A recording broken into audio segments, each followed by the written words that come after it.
Now, we're going to take a chance on this review because usually when we do our reviews on Star Wars topics, even though I use Star Wars references to have a comparison to other movies, in all honesty, our reviews are pretty low on Star Wars topics alone. You're a Star Wars fanboy. Right. Sometimes when we're being fans, we can be arguably critical. I don't think we are. I think we just are severely disappointed. Well, the thing is, like, you can love something and Hate it still, too. well, no, find fault. We love our parents, but we also want to wring their necks out sometimes. They love us and they want to knock us out sometimes. Yes. And I'm with Kim. There's times we argue, but that's my woman and I'm her man. We're not leaving each other. I'm not a Star Wars geek as others are, where they know the ins and outs of every character and galaxy, what have you. Mm-hmm. I'm a lover of the originals. I appreciate the sequels, but I cannot stand the prequels. And I understand there are people that love the prequels and feel the other way around with the sequels. In my opinion, I think every parent who is a lover of Star Wars that introduced to their kids, they got to introduce how the movies were released. Mm. Show A New Hope first, then Empire, then Return, and then see how that all came about with the prequels. In actuality, I say screw the prequels, show them after that Rogue One. That's fair. I would say show that after A New Hope, then go into Empire after Rogue One.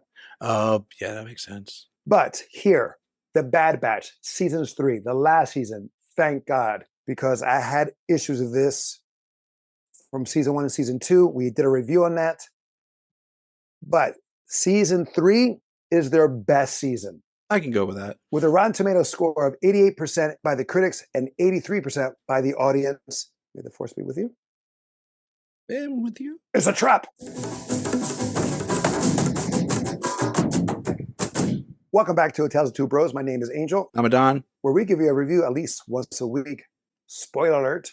I have to think or say that Dave Filoni is done, creativity wise. I mean, he's had a good run of it. Right. His best series is Rebels. Follow that is freaking The Clone Wars. Mm-hmm. I love Star Wars, but I also like meeting new characters. So when you have redundancy of characters, The Clone Wars, what else is there can be done? With the Rebels, there was such a brand new world to explore with the characters. And bringing in characters from Legacy, Admiral Thrawn. The best thing what he did with Clone Wars was introduce Ahsoka. We see her grow through the series. Mm-hmm. Here we have Omega. Omega. Everyone said it differently in that damn show. It's true. Like I said, I couldn't stand the first 2 seasons. Reason being her, for one. Also, so many side missions. I mean, I can understand one and then continue, then another maybe side mission 2 episodes later, but no, they had almost several side missions back to back, which was so uncalled for. But here it stayed true. There's no side missions. Okay, maybe 1 or 2, maybe, but it felt more fluid. It felt more solid in the sense of getting to where they has to be. Yeah, the side mission was just used in this season more to grind out so they can get to the final stage. They just needed the materials or something like that. In season 1 and season 2, you had a middle person to tell them what they need to get, or you have to get this to pay off your debt. You have to do this to pay off, things of that nature. And they just went through it quickly. And I freaking love that aspect. Omega got better, but she's still annoying. So this was the shortest season episode wise because the other 2 were 16. Right. I just want to say we called it on season 1 early on in season 1 on Nerd Tots, but it's not confirmed who she really is. Oh, we said that she got the metachlorians, and I claimed in Nerd Tots, your once channel, that she is a clone of Palpatine. Yeah, she was the prototype to the clone of Palpatine, based off what we saw in this season. Correct. Granted, all that she has is the high count of metachlorians, or that it was transferable into a clone, which never happened before, which was a success. So that's how vital she is. And that she's vital also because it is a clone of Palpatine, female form. I gotta ask this though, based on the final episode when she's like, I gotta join the resistance. Now I can't stay here forever. do you think she became Rey's mom? Well, in the movies, in the sequels, it is said that the clone was the son. Okay. I was forgetting. Right. No. Right. And I argued during your nerd tots is actually the female. They got it mixed up. They got it wrong that it was, but I think it was like someone else came out and said. I think Palpatine said it was the son that was successful and they tried to get it. I can't remember who said who the clone was, but the clone rebelled and left, and he didn't have the clone. Like it skipped a generation and it went into Rey. Okay. But in my opinion, it was the mother of Rey is actually Palpatine's offspring or clone. Yeah. I mean, and I think they just got it mixed up. It would have made sense if the Bad Batch and she rebelled and then now she's just living on her own and then kind of thing. Right. But I don't think that she joined the resistance. I think she just wanted to help. In that, not Omega, but the mother in live action sequels. The Rise of Skywalker. It's a perfect, imperfect movie or imperfectly perfect film because it's a mess in so many ways there. I mean, let's be honest. The Star Wars universe is full of plot holes and is a hot mess in a lot of different ways. Yes. But that's also because it's so massive. Correct. This could have been season 2 in the sense of how things were done and the pace. Because again, the pace was like, boom, I was like, okay, I'm liking this. This is going from like one danger to another. It's like she gets kidnapped. She escapes. She gets kidnapped again. Surrenders herself because she doesn't want nothing to happen to them.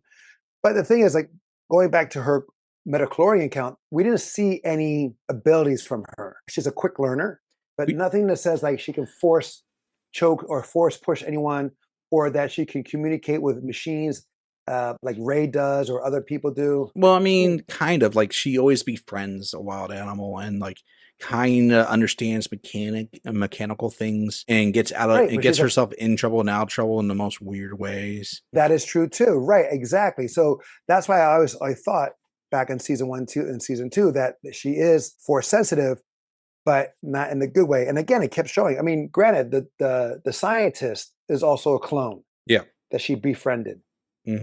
But that was more in the sense of, we can change sexes. All right, so let's do this and let's hide it. Let's test it. We'll hide it with a girl because come on, she's the only blonde. There's everyone else was brunette. The only other female clone, Emery. That's what I'm saying.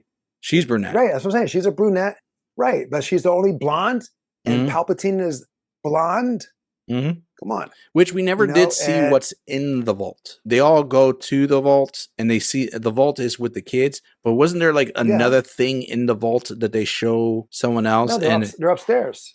That was it? That's where it was just the kids? But they're looking down and doing tests and running the blood. I thought there was a scene where they looked at something else that was like in the vault that like maybe was a clone attempt, but they just didn't show what it was. Maybe I just can't remember. Imagining things. I just can't remember. I'm not going to see it again, so I'm not going to worry about that. That's fair. Yeah, this is definitely a one and done for me. It's not essential for the Star Wars universe in the sense like you shouldn't feel like you're obligated to watch this show. Exactly. In the sense, like in season 1 and season 2, they met a lot of people that were part of the Rebel series. Yeah, see episode 1. Yes. I wanted to call him Kendrick, and that's not. No, Kanan. Kanan. They let him go. Right. No, see, like how episode 1 started of this. Fantastic. I was like, yes, it was great. It's like, okay, we're seeing how happens to the Empire starts to grow under Palpatine. We start seeing that. We're seeing that the separation of like how some Jedis were killed while others survived. That we see how a character from the Rebels is there, and then his experience, we see his point of view of what happened, all that. And then they just went, let's do side missions now. Whatever episodes, let's do 10 of side missions. It was like, there's so much potential in that and showing. I would appreciate it. They showed more of the transitioning to power because, in my opinion, it happened like quick. They didn't really give a time frame or timeline of the transitioning from when Palpatine took over and how things came to be. Because I mean, for a galaxy, it takes some time for people to get on board. That's true. I mean, that was the one good thing I would say about the show, that as things go through, you see more and more of the influence of the Empire over the galaxies. Yeah, the barcode system, no. like how some of the areas. Yeah, but granted, but yes, but it was just still, in my opinion, too long in that aspect, or it didn't have that focus because they'll go to it and then they just pull away real quick. I'm like, exactly, and that's the thing. Like they didn't in season 1. A lot of times it didn't feel like what the show was about in some ways. Like it started off one way, then it goes off to another. You get the side missions, then you get back to the main story. Some of our favorite episodes were having to do centralized around the Empire, like how things function. I bet that's one of the reasons why you like season 3. Also, not just that, but when Crosshairs is after his team, that part. So I was like, oh, that's good. But when they go to these freaking side missions, you're like, come on, dude. But who was your favorite character in this season? I'm a fan of Crosshairs. Okay. I kind of liked the vibe of the ones that had they were like the new Bad Batch. Oh, the ones like like I want to call them the true relievers. Right, but they were clones, weren't they? They were all clones reprogrammed. Yeah, but like they have 100% faith.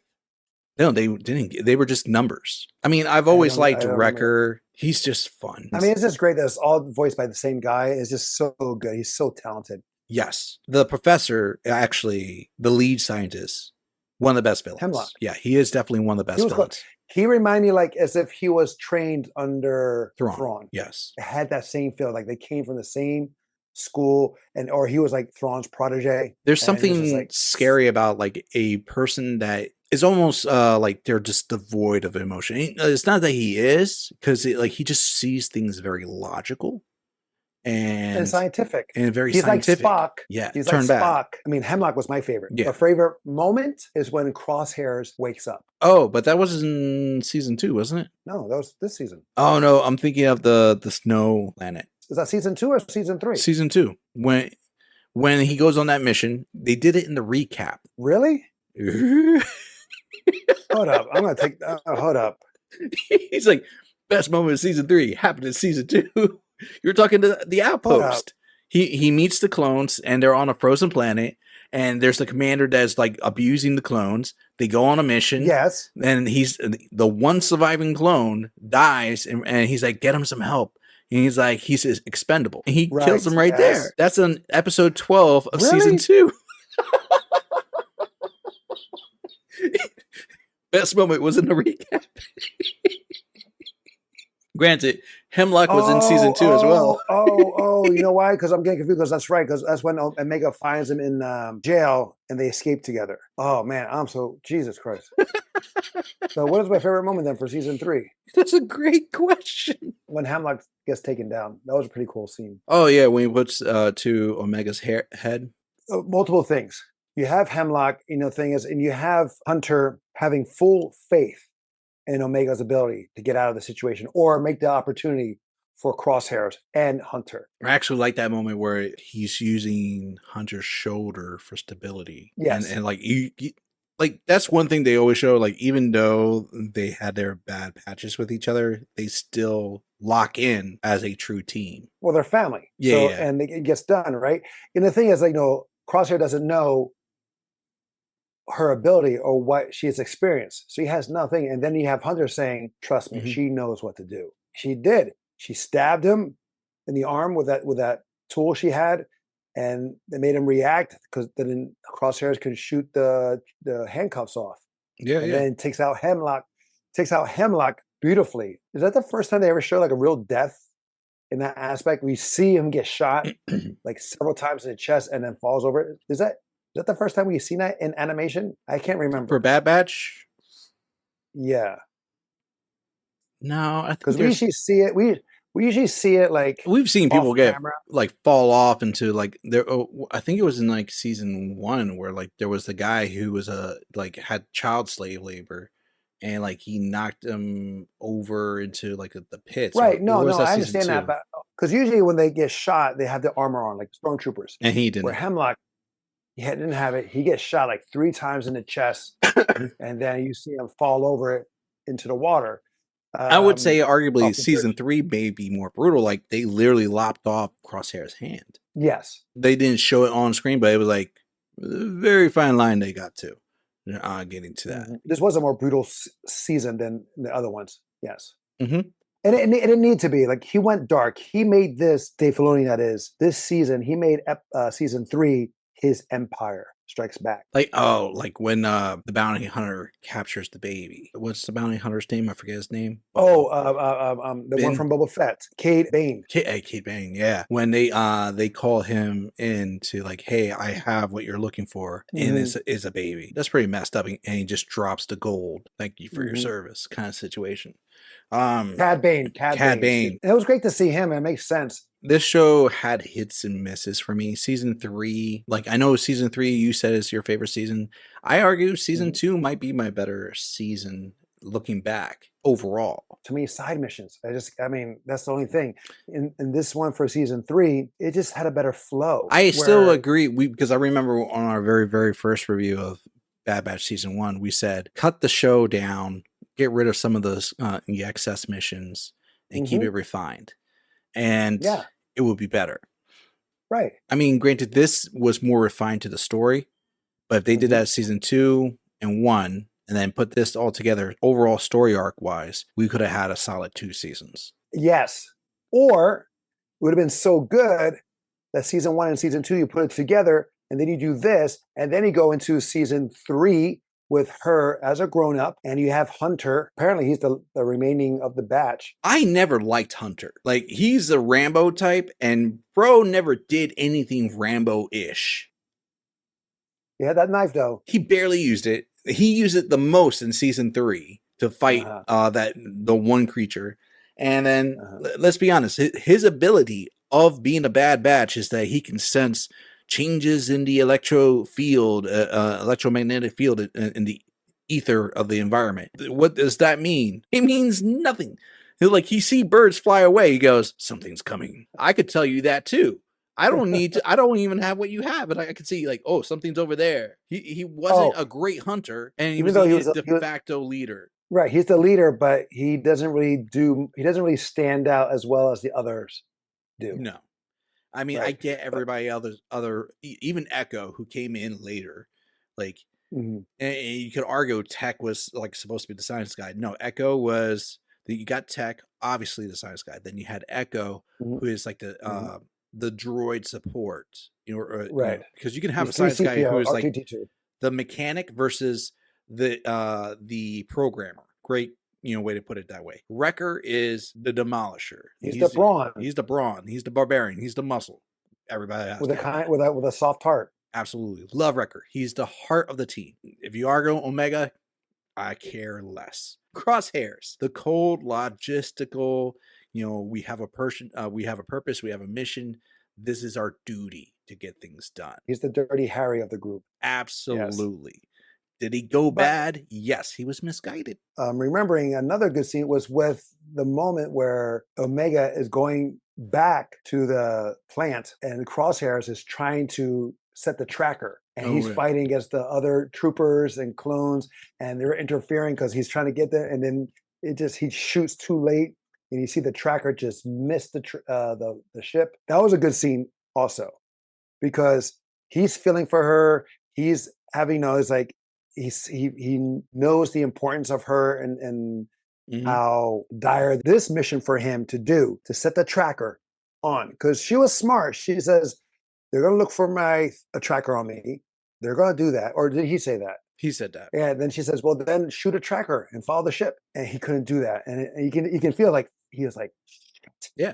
I mean, and you can tell the hesitation because he still has that twitch in his hand. His nerves have never been the same since that one mission in season 2, which he's trying to teach himself how to shoot with the other hand. I think it was one of the episodes. It could be wrong. I think so too. Because of that. Now, for Rotten Tomatoes, for season 3, we have it at 88% by the critics and 83% by the audience. Funny enough, for me, seeing this, is that it's only 16 reviews for the critics. We're over 100 for the audience. I would give it an 80. 80 solid. Okay. Definitely better than the first 2 seasons, in my opinion. How intense this season was should have had the same intensity for season 1 and go into season 2. Is it worth the watch? No. Fair enough. I would say if you're a Star Wars fan, sure, one and done. I would say one and done is fair. It's fair. But it's not a required watch. Absolutely not. Right. Like Star Wars Resistance is not worth the watch. Obi-Wan, not worth the watch. Wait, have you seen Resistance? Yeah. Oh, I couldn't even get past the first episode. I couldn't even finish the first episode. I watched it. Because I said, let me see what this is all about. Yeah, it was just too childish. So I agree with 80 for this show. One and done or none is good. To me, for animation, it looks good. No, I'm talking about like in the sense of series. Oh, yeah. Rebels rocks it out, followed by the Clone Wars, and then Visions. I'll give Visions ahead of the Clone Wars. For animation, yeah. Tales of the Jedi, I feel like better than Tales of the Jedi. It's pretty darn close animation styles too, like the Tales of the Jedi. Oh no, yeah. It's yeah. But I'm just saying, for story wise, in the sense of how stories were told and all that stuff, again, it's Rebels. Yeah, we're fanboys of Rebels. Yeah, definitely. All right, guys, that is our sensational review of season 3 of The Bad Batch. Have you seen it? What was your favorite moment? Who is your favorite character of the season? Let us know in the comments below. Also, if you have a movie or show you'd like us to review, let us know as well in the comments below. Until next time, we'll be the next time. I'm Angel. Madan. Love you, bro. Love you too.